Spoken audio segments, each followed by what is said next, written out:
దాన్నే అడ్డం పెట్టుకొని జగన్మోహన్ రెడ్డి గారు తలనీలాలు ఇవ్వలేదు. నువ్వు ఇచ్చావా? చంద్రబాబు నాయుడు ఇచ్చాడు ఎప్పుడన్నా? ఇలాంటి ఒక పవిత్రమైన ప్రదేశాన్ని పట్టుకొని నువ్వు ఏదో ఇష్టం వచ్చినట్టుగా మాట్లాడటం. జగన్మోహన్ రెడ్డి గారు నీలాలు ఇవ్వలేదు, చంద్రబాబు నీలాలు ఇచ్చాడు, ఎన్నిసార్లు గుండు కొట్టుకున్నాడు చంద్రబాబు నాయుడు. ఇవన్నీ కూడా తర్కించుకోవాల్సినటువంటి అంశాలు కావు. ఇది మతానికి సంబంధించిన అంశం, ఒక పవిత్రమైనటువంటి స్థలానికి సంబంధించిన అంశం. దాన్ని అడ్డం పెట్టుకొని రాజకీయంగా లబ్ధి పొందాలని ప్రయత్నం చేస్తుంది టీడీపీ. టీడీడీని అడ్డం పెట్టుకొని జగన్మోహన్ రెడ్డి గారి మీద బాణాలు వదలాన్ని ప్రవర్తన చేయటం అనేది ఏ హిందూ శాస్త్రం తెలిసిన వాడు కూడా అంగీకరించడనే విషయాన్ని దయచేసి బిఆర్ నాయుడు తెలుసుకోవాలి. అసలు బిఆర్ నాయుడు గారికి హిందుత్వం గురించి తెలియదు. ఆయనకి తెలిసిందంతా ఆర్దోజన్ను, న్యూజన్ను, గోవా వెళ్ళటం, ఇవి తప్ప ఏమీ తెలియదు. కాకపోతే బ్రోకరింగ్ చేసి చంద్రబాబు నాయుడు గారు ఆశీస్సులు పొంది ఇవాళ తిరుమల తిరుపతి దేవస్థానపు చైర్మన్గా ఆయన నియమించబడ్డాడు కాబట్టి ఇష్టం వచ్చినట్టు మాట్లాడుతూ ఉన్నాడు రాజకీయంగా. ఇది సరైనటువంటి విధానం కాదని మరొక్కసారి చెప్పదలుచుకున్నాను. ఓకే, ఇంకొక విషయాన్ని కూడా మాట్లాడతా, మీరు దీని గురించి అడిగే ప్రశ్నలు అయిపోతే. లేదుగా రెండో విషయం, మీరు చూశారు ఇవాళ పత్రికల్లో, అన్ని పత్రికల్లో వచ్చాయి. బుడ్డా రాజశేఖర రెడ్డి గారు తెలుగుదేశం పార్టీకి చెందినటువంటి శాసనసభ్యులు. మొన్న ఏం జరిగిందో చూశారుగా, అన్ని పత్రికలు వచ్చినాయి. ఈనాడు, ఆంధ్రజ్యోతిలో కూడా వేశారు. ఆయన ఫుల్గా తాగాడు. ఎక్కడ తాగాడు తెలుసా? శ్రీశైలం కొండ మీద గెస్ట్ హౌస్లో తాగాడు. తాగి వస్తున్నాడంట, ఫారెస్ట్ వాళ్ళు ఆపారంట. నన్ను ఆపుతారా తెలుగుదేశం ఎమ్మెల్యేని, ఈ ప్రాంతానికి చెందిన వాడిని, నన్ను ఎలా ఆపుతారు అని అడ్డం పడ్డాడు. వాళ్ళని రెండు పీకాడు.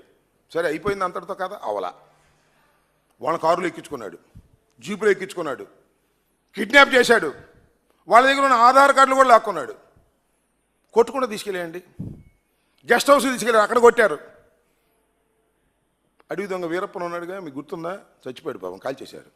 ఆయన ఎలాగే చేసేవాడు, ఆయన చంపేసేవాళ్ళే, కొద్దిగా ర్యాంక్ తక్కువ. ఈయన మన ఆంధ్ర వీరప్పంలాగా కొట్టారు. కొడితే ఏం జరిగిందని నాకు అర్థం కాలేదు. అన్ని పత్రికలు వచ్చాయి, కేసు పెట్టామన్నారు. ఏం కేసు పెట్టారు? అరెస్ట్ చేస్తారా? అరెస్ట్ చేసి లోపల పెడతారా?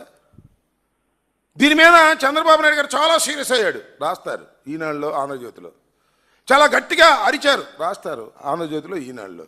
అంతే, ఫినిష్ అయిపోద్ది. నేను మనవి చేస్తున్నా, ఒక ఎమ్మెల్యే ఇంత దారుణంగా ఒక డిపార్ట్మెంట్కి సంబంధించింది, that is also police department.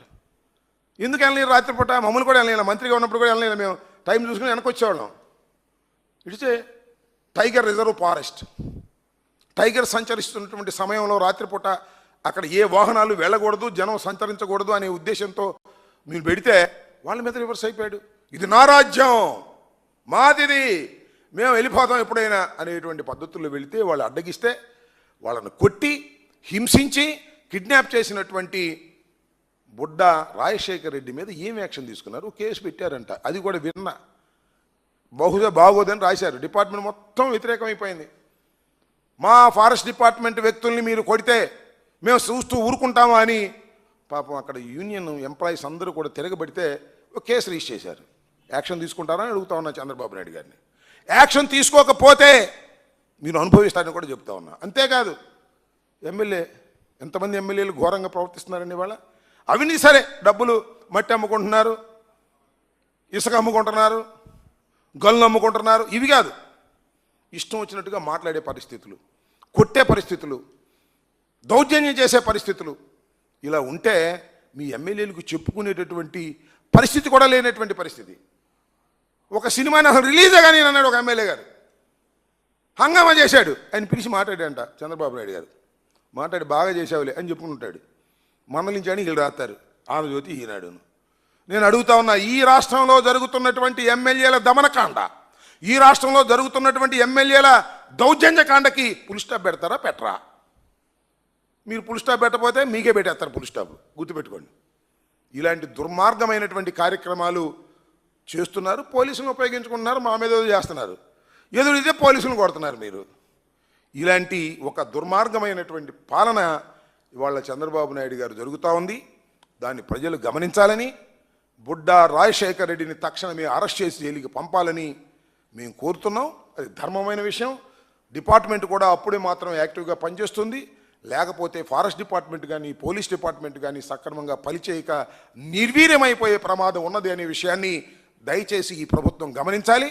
ముఖ్యంగా హోంమంత్రి గారు గమనించాలి. పాప ఆమె చేతిలో ఏమీ లేదులే, మైకి ముందే హోంమంత్రి గారు కానీ నిర్ణయాలు ఆమె చేతిలో లేవనుకోండి. అయినా సరే హోంమంత్రిగా ఉన్నారు కాబట్టి, అమ్మ హోంమంత్రి గారు మీరేమైనా యాక్షన్ తీసుకుంటారా, లేకపోతే మైక్ ముందుకు వచ్చి మాట్లాడతారా, అంతవరకేనా అని అడుగుతా ఉన్నా.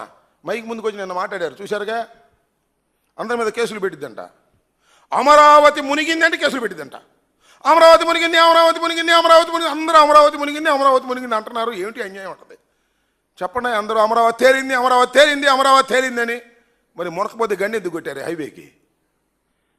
ఇవాళ మున్సిపల్ మినిస్టర్ గారు వెళ్ళి దగ్గరుండి రాత్రి గండి కొట్టించారు. పెద్ద గండి, మామూలు గండి కాదు.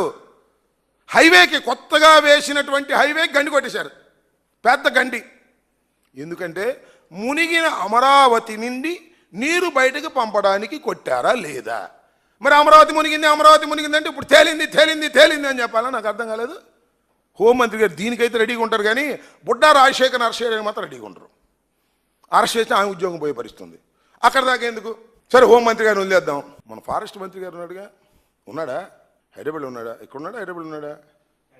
షూటింగ్లో ఉన్నాడు. అది షూటింగ్లో ఉన్నా సరేలే, అది వేరే విషయం. మీ షూటింగ్ మీరు చేసుకోండి, అది మాకేం అభ్యంతరం లేదు. కానీ ఈ బుడ్డా రాజశేఖర్ అనే వ్యక్తి, బుడ్డా రాజశేఖర్ రెడ్డి అనే వ్యక్తి మీ డిపార్ట్మెంటు ఫారెస్ట్ డిపార్ట్మెంట్లో ఉన్నటువంటి ఫారెస్ట్ ఆఫీసర్ల మీద దౌర్జన్యం చేస్తే ఏం చేస్తున్నారు సార్? ఉప ముఖ్యమంత్రి గారు ఏం చేస్తున్నారు సార్? ఏమన్నా చేస్తారా, చెయ్యరా చెప్పండి? ఆంధ్ర వీరప్పన మీద మీరు ఏమైనా యాక్షన్ తీసుకుని కనీసం ఆ డిపార్ట్మెంట్కి ఒక సందేశం ఇస్తారా? అయ్యా మీ మీద ఎదురు తిరిగితే మిమ్మల్ని కొడితే మాది బాధ్యత అని ఏమైనా చెప్పగలుగుతారా పవన్ కళ్యాణ్ గారు? చంద్రబాబు ఎట్టాకు చెప్పలే, అది వేరే అంశం. నువ్వు కూడా చెప్పవు నాకు తెలుసు. ఎందుకంటే చంద్రబాబు నాయుడు గారు ఏం చెప్తే అది చేసే పరిస్థితుల్లోనే తమరు ఉన్నారు తప్ప మీ వ్యక్తిత్వాన్ని కాపాడుకునే పరిస్థితిలో మీరు లేరు. పులివెందుల ఒంటిమెట్ట ఎన్నికల గురించి ముందే మాట్లాడరు, అయిపోయిన తర్వాత బ్రహ్మాండంగా జరిగింది, అద్భుతంగా జరిగింది, రాసి ఇస్తే చదివి వెళ్ళిపోతారు. కొద్దిగా పవన్ కళ్యాణ్ గారు మీది ఒక సపరేట్ పార్టీ, మీరు ఒక ఉప ముఖ్యమంత్రి, రాష్ట్రంలో జరుగుతున్నటువంటి అన్యాయాలను మీరు అరికట్టే ప్రయత్నం చేయాలి. అప్పుడెప్పుడో ఒకసారి బిఆర్ నాయుడు గారు చైర్మన్గా ఉన్నప్పుడే మొన్నే తొక్కిసలాట్లో 6 చచ్చిపోతే దీని మీద క్షమాపణ చెప్పని పాపం బిఆర్ నాయుడు అడిగారు. మీరు నేను చెప్పను బొమ్మన్నాడు, గుర్తుందిగా? బిఆర్ నాయుడు డోంట్ కేర్, చెప్తే వస్తారా చచ్చిపోయినాడు, ఏం చెప్పాల్సిన బొమ్మన్నాడు, ఎవరో చెప్పంటే చెబుతామా అన్నాడు. అది మీ పరిస్థితి అనే విషయాన్ని దయచేసి గుర్తుపెట్టుకోమని ఈ సందర్భంగా